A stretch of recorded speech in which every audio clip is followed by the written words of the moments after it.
Flushed with unyielding fury, the four-star general stormed across the tarmac. A highly classified JSOC raid had just been hijacked by an unsanctioned shooter, and he demanded answers. Ripping open the flap of the debriefing tent, he prepared to annihilate the rogue operator, roaring, "Who are you?" However, his blood instantly turned to ice the moment he registered the massive M82 rifle and the impossible pins glinting on her collar. The Tactical Operations Center at Bagram Airfield was a symphony of chaos and cold sweat. General Taron Sullivan, commander of Joint Special Operations Command, stood rigidly before a wall of glowing monitors. His jaw was locked tight enough to crack a tooth. On the main screen, a grainy thermal feed from an MQ-9 Reaper drone relayed a nightmare unfolding in real time. Operation Iron Resolve had been planned for 6 months. The objective was straightforward: insert SEAL Team 6, specifically elements of DevGru's Gold Squadron, into the remote, unforgiving crags of the Shock Valley in northeastern Afghanistan. Their target was an elusive terror financier known only as Al-Shami, a man responsible for moving millions in dark money to fund attacks across the West.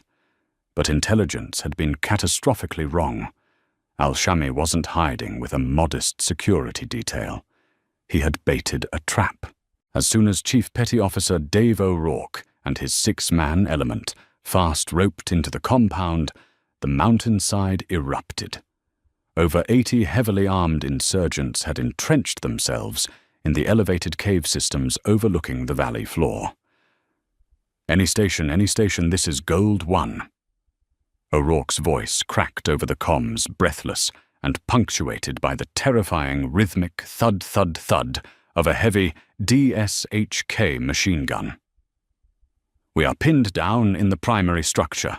Heavy casualties imminent. Requesting immediate close air support." "How copy order set, Tor?" General Sullivan leaned into the microphone. "Gold 1, this is actual. We have a severe dust storm moving into your sector. Air support is grounded. Apaches cannot get through the soup. You need to hold your position." "Sir, with respect, if we hold this position for another 5 minutes, we're coming home in boxes," O'Rourke shouted over a deafening explosion. "They've got plunging fire on every exit."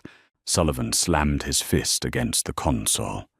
He was a veteran of Fallujah and Mogadishu, a man who had seen the worst of human conflict, but nothing gutted him more than listening to his men die while sitting in an air-conditioned room. He turned to his intelligence officer, Major Hendricks.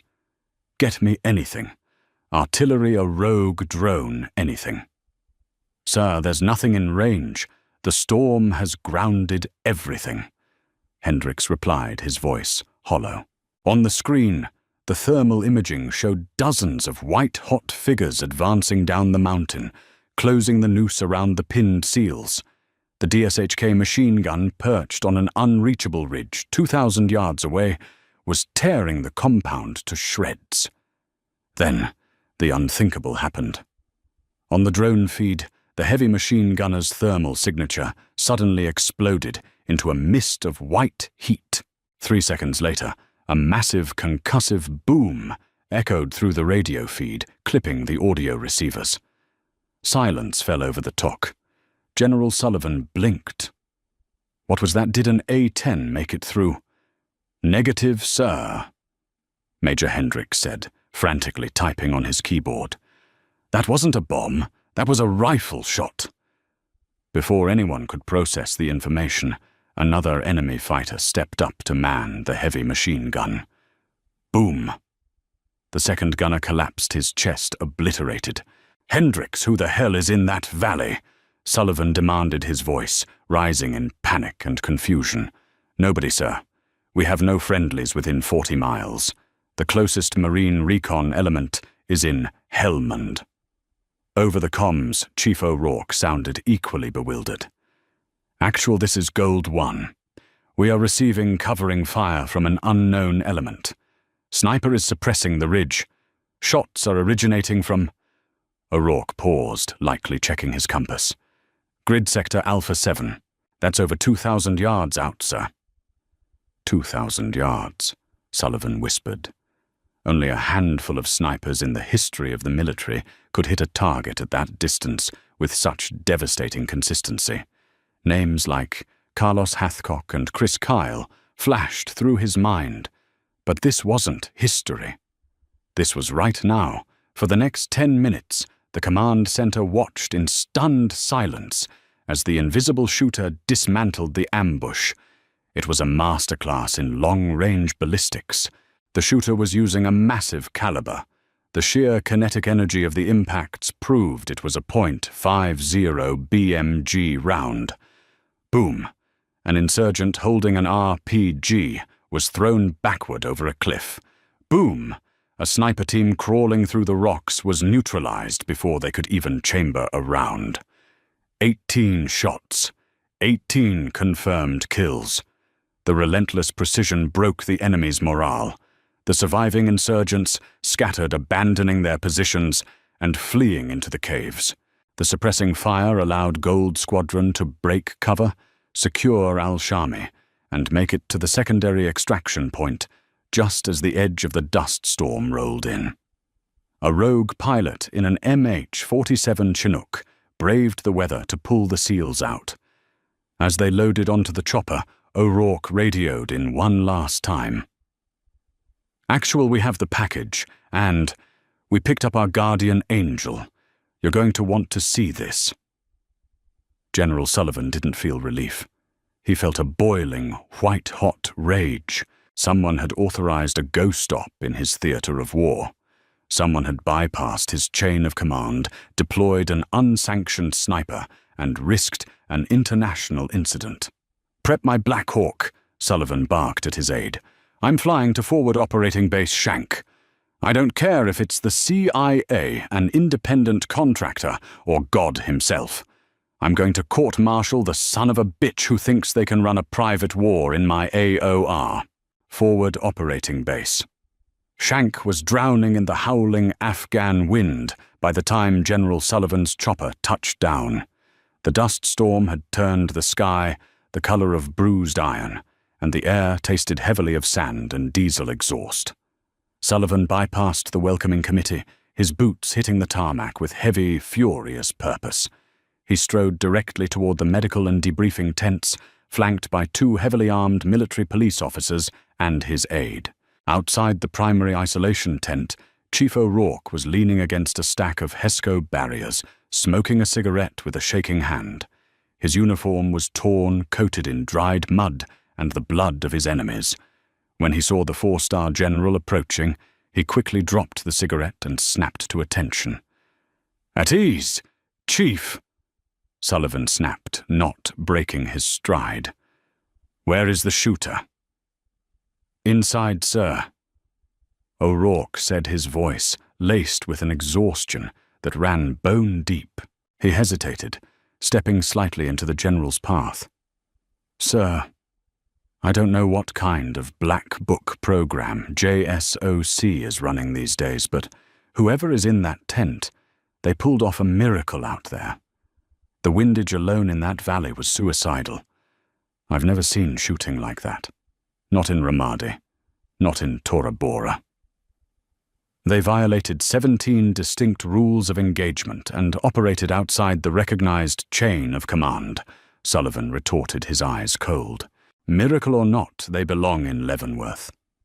Sullivan shoved past the SEAL and ripped back the heavy canvas flap of the isolation tent.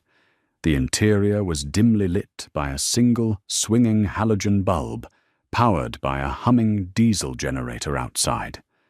The air inside smelled sharply of Hop's No. 9 gun solvent sweat and the distinct metallic tang of cordite. Sitting on an olive-drab metal folding chair in the center of the room was a figure draped in a dusty, oversized tactical smock. Their back was turned to the door. In front of them, resting on a wooden crate, was the weapon. It was a Barrett M82, the legendary .50 caliber semi-automatic sniper rifle. It was an absolute monster of a firearm, weighing nearly 30 pounds and measuring over 4 feet long. This specific rifle was heavily battle-worn. The desert camouflage paint was chipped, exposing the dark steel beneath. A strip of burlap was wrapped around the massive dual-chamber muzzle brake to prevent glare. It was a weapon designed to disable light-armored vehicles, not men. The figure was meticulously cleaning the massive bolt assembly, their movements fluid, practiced, and unnervingly calm. Sullivan planted himself in the center of the room, his imposing frame casting a long shadow. "I am General Taron Sullivan, Commander of Joint Special Operations Command." He barked, his voice echoing off the canvas walls. "I want to know exactly who you are, what agency you work for, and who the hell authorized you to set foot in my airspace." The figure didn't flinch. The rag continued to run smoothly over the steel bolt. Click, clack. The bolt was slid back into the upper receiver with a heavy, satisfying metallic thud. Sullivan's face turned scarlet. "I am speaking to you. Stand at attention when a commanding officer addresses you." Slowly the figure set the cleaning rag down on the crate. They stood up. They weren't particularly tall, maybe 5'8", a stark contrast to the towering, muscle-bound operators of DevGru. They turned around, stepping out of the shadows and into the harsh pool of halogen light. The operator reached up and pulled back the dusty tactical hood. General Sullivan opened his mouth to unleash another tirade, but the words died in his throat. A shower of dark blonde hair matted with sweat and desert dust tumbled onto the collar of the Navy working uniform Type 3. The face looking back at him was striking, yet hardened by years of sun and wind. High cheekbones, a sharp jawline, and piercing, icy blue eyes that held absolutely no fear, no deference, and no apology. It was a woman. For a fraction of a second, Sullivan's mind scrambled for a logical explanation. CIA Special Activities Division, a private military contractor from Academy, a deep-cover intelligence asset, Lieutenant Commander Hadley Hayes, she said. Her voice was calm, steady, and possessed a quiet authority that instantly commanded the room. Sullivan's brow furrowed. "Lieutenant Commander, your Navy, I don't care if you're ONI or Fleet, support you have no authorization to be running a sniper overwatch in a Tier 1 combat zone." Hadley didn't argue. She simply unzipped the top of her dusty tactical smock, letting it fall open to reveal her uniform beneath. Sullivan's eyes darted to her chest. Pinned above her left breast pocket, gleaming faintly in the dim light, was the Special Warfare insignia. An eagle clutching a U.S. Navy anchor, a flintlock pistol, and a trident. The SEAL Trident. Sullivan felt the air leave his lungs. He stared at it, waiting for the hallucination to end. The Pentagon had explicitly fought against integrating women into the SEAL teams. To his knowledge, a few had tried the grueling basic underwater demolition /SEAL BUD/S training, but none had successfully completed Hell Week, let alone earned the Trident. It was officially an impossibility. "You're wearing a trident," Sullivan said, his voice dropping to a dangerous whisper. "Stolen valor is a federal offense, Commander. I don't know what kind of game you are playing." "I earned that trident at Coronado General." Hadley interrupted, her tone polite but firm. "Class 312. You can check the restricted black files if you have the clearance." Sullivan stepped closer, his heart pounding in his chest. Class 312. That was an experimental, highly classified cohort from nearly 8 years ago. Rumors had swirled around SOCOM about a shadow candidate, someone who had broken every physical and psychological metric in the program, but whose records had been expunged by the Secretary of Defense to avoid media scrutiny. The Valkyrie program. He had dismissed it as a ghost story, told by drunk instructors at the MCP's Irish pub in Coronado. But as Sullivan's eyes drifted upward from the trident, they locked onto something else. Something that hit him harder than a physical blow. Directly above the trident, pinned to the collar of her uniform, was another insignia. It was smaller, but infinitely more terrifying. It was a solid silver shield bearing a skull crossed with a sniper rifle reticle, the Naval Special Warfare Master Sniper Pin. But it wasn't just any Master Sniper Pin. The silver skull on this specific pin had a tiny, jagged crack running down its left side. General Sullivan froze. The anger instantly drained from his body, replaced by a chilling realization that left him paralyzed. He knew that pin. There was only one pin like that in existence. It was an unofficial, heavily guarded talisman within the JSOC community. It was known as the Reaper's Crest. It was only awarded to one person, the absolute top marksman in the entirety of the United States Special Operations Command, the operator who held the highest number of confirmed kills over 2,000 yards. The crest had belonged to Master Chief Joker Vance, the deadliest sniper of the Iraq War. When Vance was killed in action in 2018, the pin was supposedly passed on to his protege, an operator so highly classified, so lethal, that they were only known in intelligence briefs by a call sign Wraith. For years, the Taliban, ISIS, and Al-Qaeda had whispered about Wraith, a phantom who could drop a man from 1.5 miles away in the dead of night in a raging sandstorm. Sullivan had built entire strategic campaigns around the cover fire provided by Wraith, assuming the operator was a grizzled 30-year veteran of the teams. He looked at the M82 Barrett resting on the crate. He looked at the cracked silver skull on her collar. And then slowly, he looked back up into the icy blue eyes of Lieutenant Commander Hadley Hayes. "You," Sullivan whispered, his voice trembling for the first time in his career. "You're Wraith." Hadley didn't smile. She didn't blink. She simply reached down, picked up the heavy steel bolt of the massive sniper rifle, and held his gaze.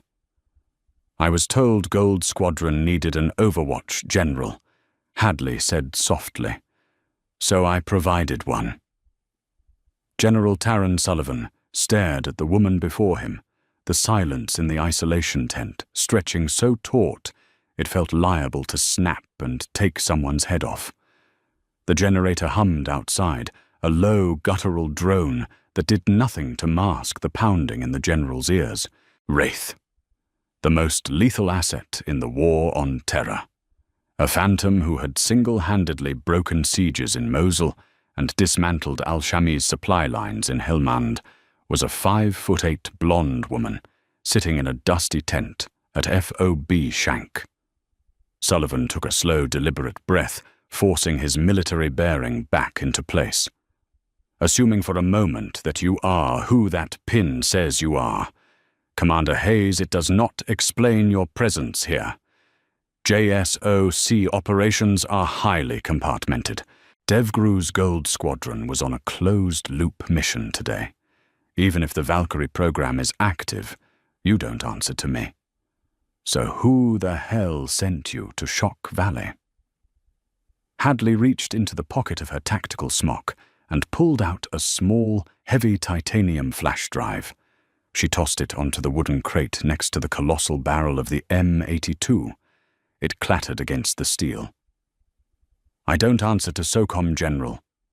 Hadley said, her tone devoid of arrogance, but laced with cold, hard fact. "I answer directly to the Secretary of Defense and the Director of National Intelligence. I wasn't sent here to provide Overwatch for Gold Squadron." Sullivan narrowed his eyes. "Then why were you sitting on a ridge 2,000 yards away?" "Because Gold Squadron was meant to be wiped out today," Hadley replied, her icy blue eyes locking onto his. "Operation Iron Resolve wasn't a raid. It was an execution. Al-Shami didn't set that trap. What are you talking about? Al-Shami is the highest value target in the region. We had hard SIGINT. You had manipulated SIGINT General Hadley cut in. For the past 8 months, the CIA has tracked a massive hemorrhage of classified operational data out of Bagram. Someone with high-level clearance has been feeding JSOC troop movements, frequencies, and ROEs directly to the Haqqani network. In exchange, the Haqqanis have been funneling uncut lithium profits into offshore accounts in Geneva. Sullivan felt the blood drain from his face. A mole inside JSOCTOC. That's impossible. Every man in that room has undergone a polygraph and holds a Yankee White clearance. Clearances don't buy loyalty when $7 million are on the table, Hadley stated, nodding toward the flash drive. That drive contains NSA decryption logs. The man who orchestrated the ambush today, the man who handed Gold Squadron over to a DSHK machine gun nest, was your chief intelligence officer, Major Hendricks. The name hit Sullivan like a physical blow to the ribs. Hendricks.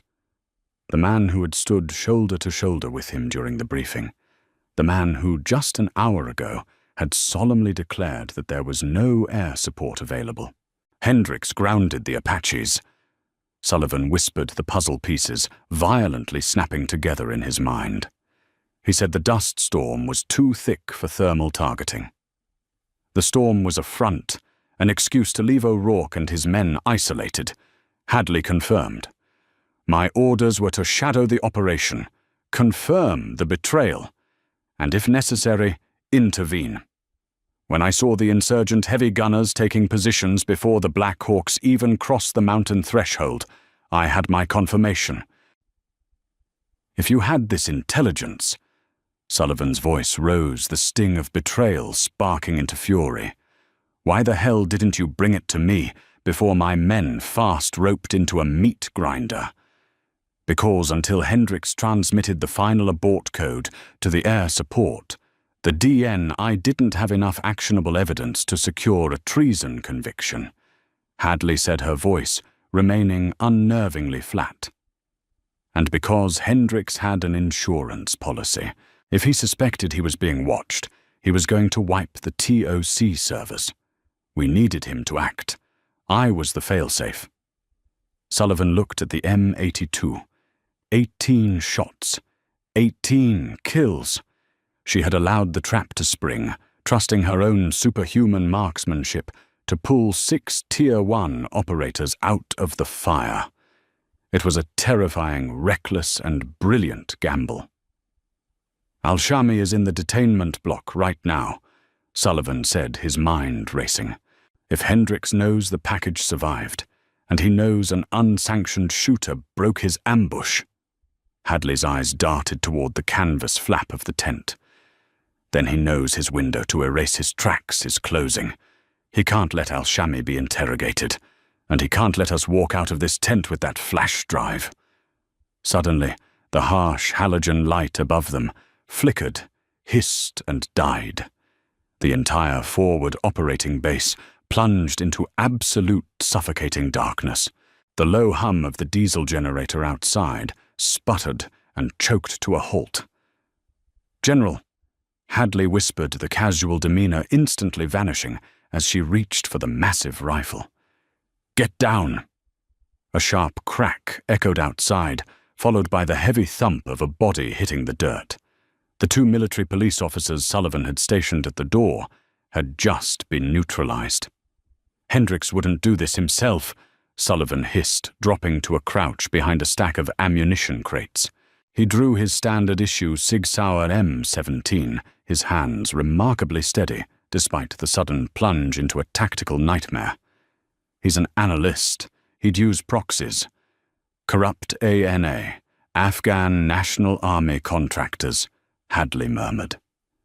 In the pitch black, Sullivan heard the smooth metallic shh-clack of Hadley racking the heavy bolt of the Barrett M82. Commander, you can't fire a .50 caliber rifle inside a closed tent, Sullivan warned, his tactical instincts flaring. "The overpressure will rupture our eardrums. Keep your mouth open and cover your ears, General." Hadley replied, her voice cool and detached.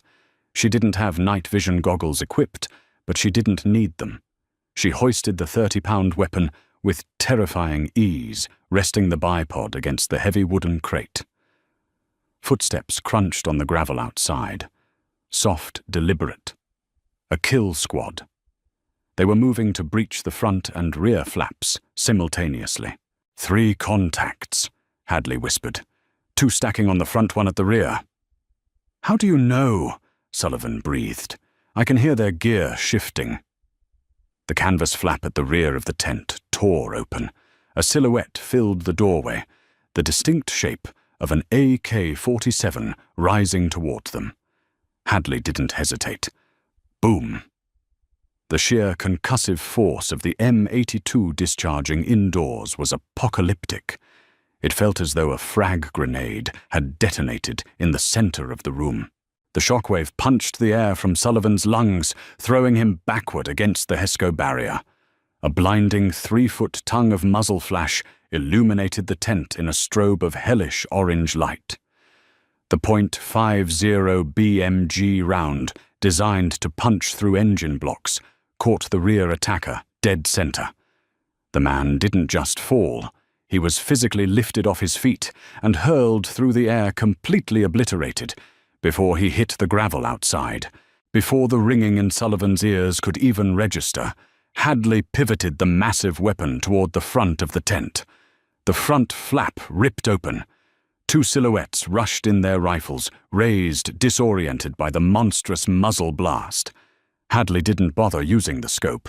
At this range, the weapon was a cannon. Boom!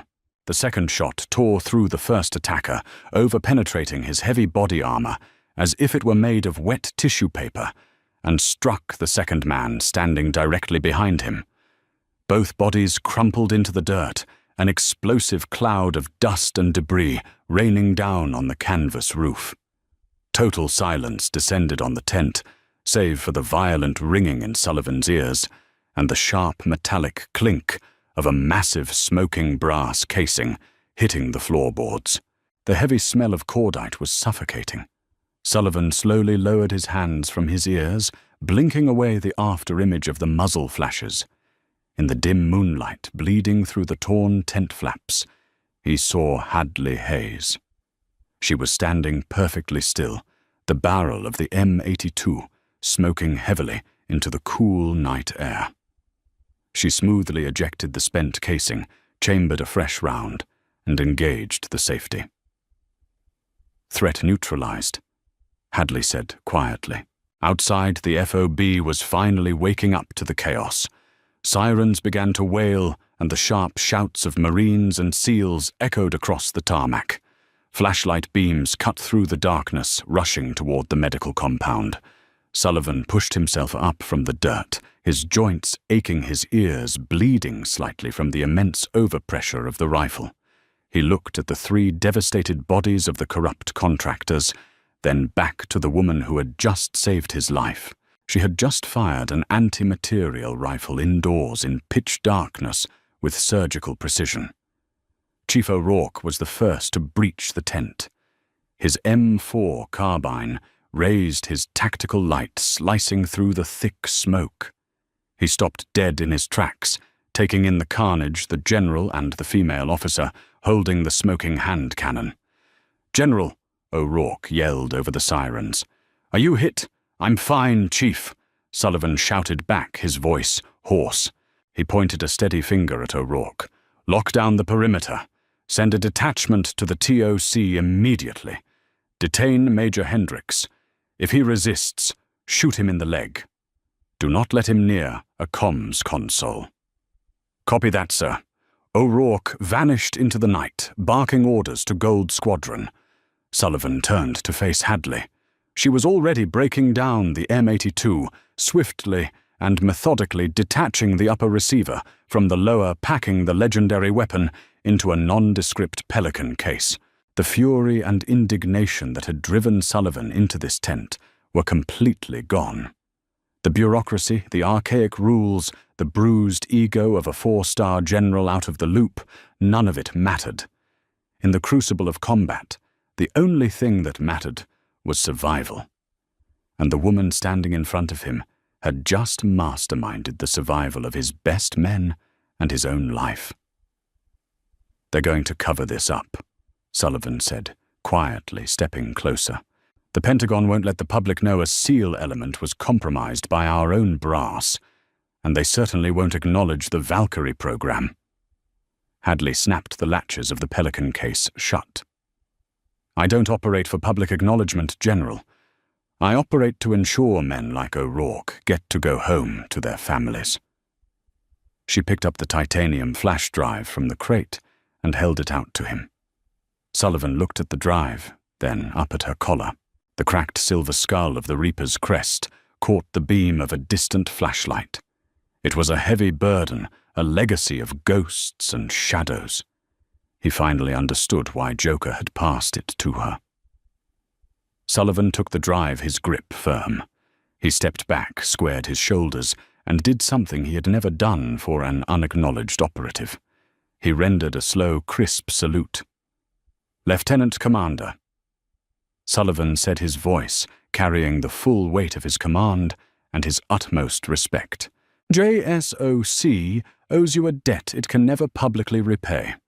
Your overwatch is noted and deeply appreciated." Hadley paused. A faint, almost imperceptible ghost of a smile touched the corners of her mouth. She stood at attention and returned the salute with textbook perfection. "Just doing my job, General." She picked up the heavy Pelican case, pulled her dusty tactical hood back over her blonde hair, and stepped out into the chaotic Afghan night. By the time the military police secured the perimeter, she was already gone, melting back into the shadows. Wraith had vanished, leaving behind only the thunder of her rifle and a legend that the Men of Gold Squadron would whisper about for the rest of their lives. The legend of Wraith proves that true warriors aren't defined by the expectations of others, but by their relentless skill, unyielding courage, and the shadows they conquer. Hadley Hayes broke every rule and shattered every ceiling to protect her brothers in arms. Did this intense tale of betrayal, tactical brilliance, and sniper supremacy keep you on the edge of your seat? Smash that like button, share this incredible story with your friends, and subscribe to our channel for more pulse-pounding, real-life tactical drama.